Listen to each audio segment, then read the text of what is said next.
est-ce que l'Église africaine comprend Jésus? Est-ce que l'Église africaine comprend Jésus? Prenons un exemple. La multiplication des pains. Il a nourri 5000 hommes.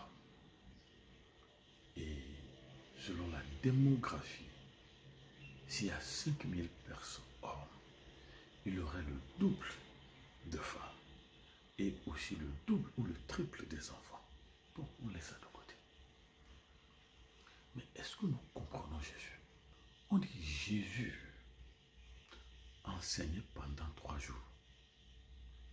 Les gens étaient là, suivant le cours de Jésus pendant 3 jours. Ils n'ont pas mangé. Et est-ce que ça disait quelque chose aux disciples? C'était seulement des disciples qui ne faisaient que ce que disait le maître. Des disciples qui ne prenaient pas d'initiative. Des disciples qui ne pensaient pas à l'aspect physiologique du christianisme, de la christologie. Le mensonge contemporain chrétien qui dit que lorsqu'on a faim, c'est ça qui rend spirituel. Lorsqu'on jeûne, c'est ça qui rend spirituel. Et on ne pense pas à la pyramide de Maslow. La satisfaction des besoins primaires, élémentaires et fondamentaux de la vie. Le manger et le boire. Ça fait 3 jours. Vous regardez les gens. Ça ne vous dit rien. Je ne fonctionne pas que seulement dans le domaine spirituel. Mais j'ai un ministère holistique. Les 360 degrés, les 6 domaines de la vie. Le physique, oui. Le spirituel, oui. Le moral, le social, et le financier aussi. Est-ce que l'Église africaine comprend Jésus? Application. Jésus dit, mais Église africaine, ça fait des centaines d'années que vous prêchez moi aux gens. Mais les gens ont faim. Les gens ne trouvent pas manger.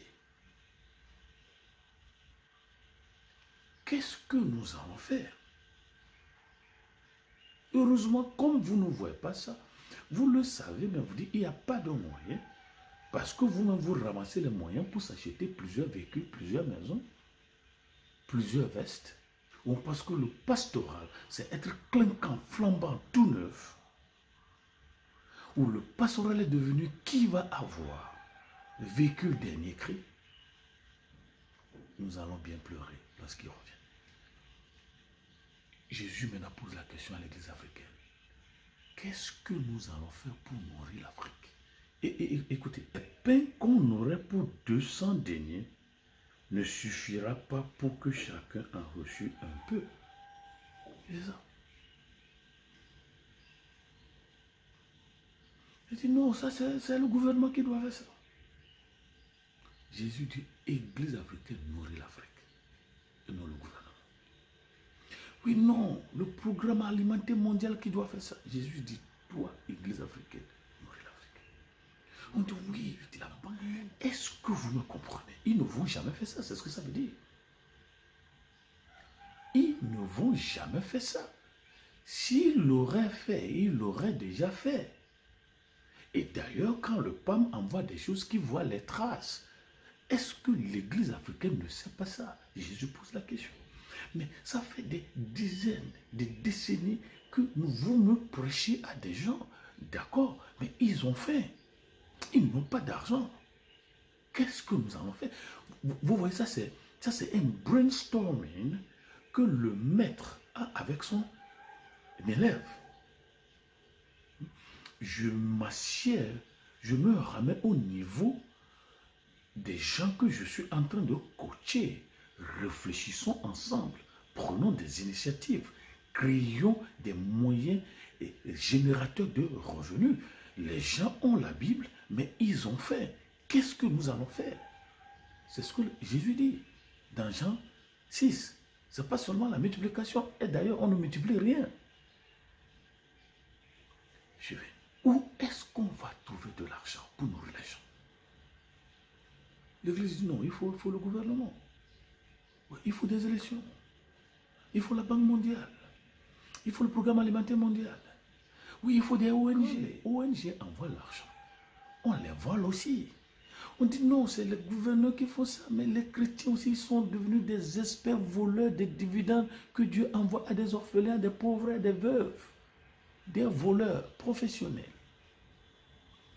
Nous allons pleurer le dernier jour. L'Église dit non. Non. Il faut envoyer des gens dehors. Jésus dit, nourris toi-même l'Afrique. N'envoie pas de l'argent. Jésus n'envoie pas de l'argent. Jésus dit, oui, vous en avez. Et vous savez ce que vous faites avec ça.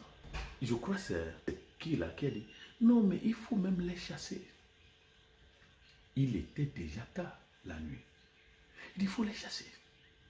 Voilà des étudiants qui pensent mieux connaître que leur professeur. L'orgueil intellectuel. Est-ce que c'est de l'orgueil? L'ignorance intellectuelle. Ton maître dit, où allons-nous trouver quelque chose pour nourrir les gens? Mais ici, les disciples auraient pu être Ézéchiel. Seigneur, tu le sais. Chasse-les. Quand c'est notre tour, nous ne demandons pas qu'on nous chasse. Mais quand c'est le tour des autres, il faut les chasser, il faut les oublier. Mais toi, tu ne veux pas être oublié. C'est ce que nous faisons. C'est ce que nous faisons. André lui dit, il y a aussi un jeune garçon, hein, comme on nous le dit dans les Nations Unies. La démocratie africaine est encore jeune. Nos pays sont encore jeunes. C'est ça. Mais c'est nous qui avons les pains. C'est nous qui avons les poissons. C'est ce que Jésus est en train de dire. Tout ce qu'ils font dans le monde, c'est à partir d'ici. Premier en or, premier en diamant, premier en cobalt. Le jeune, la jeune Afrique, à Saint-Pé et de poissons. Jésus dit, c'est-à-dire, il faut désormais qu'au conseil des pasteurs, d'ailleurs, il faut organiser ce que j'appelle le consortium des églises de l'Afrique. Ce n'est pas pour aller jeûner. Ce n'est pas pour aller prier. Jésus dit, apportez-moi la carte minière de vos pays.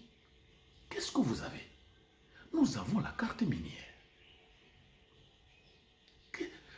L'Église ne connaît même pas les minerais dans son pays. Voilà des gens qui réclament de la bénédiction. Qu'est-ce que vous avez? Nous avons du phosphate, nous avons de l'or, nous avons du diamant. Apportez-les-moi. Je ramener ce qui est l'or est à Dieu. Le diamant est à Dieu, pas à la Banque mondiale. N'envoyez pas l'or à la Banque mondiale. Ramenez-moi les choses.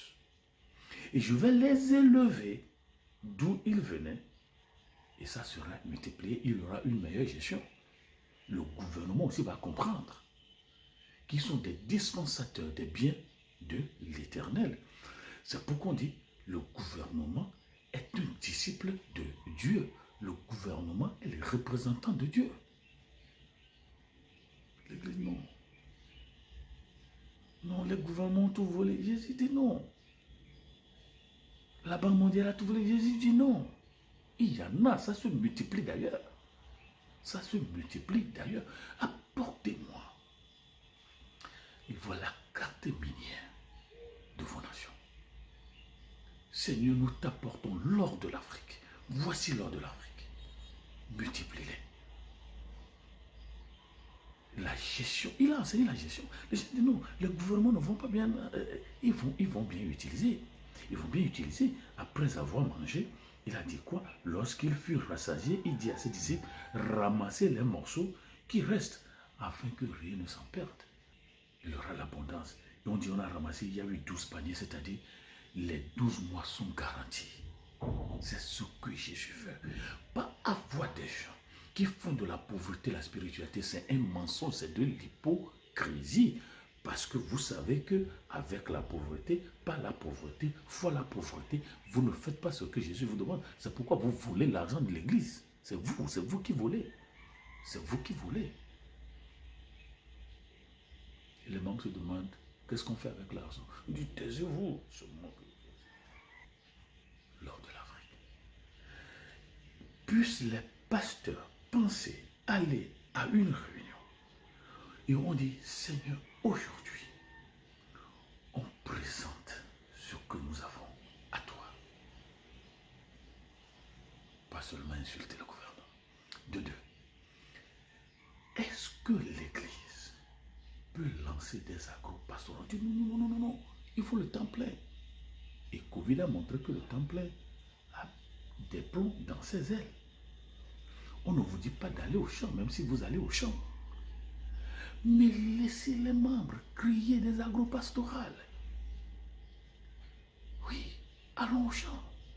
La revalorisation et l'intensification de l'agriculture dans notre pays, afin que nous vivions des biens en quantité et en qualité. L'Église doit penser à ces choses. L'élevage. L'Église doit dire non, non, non, non.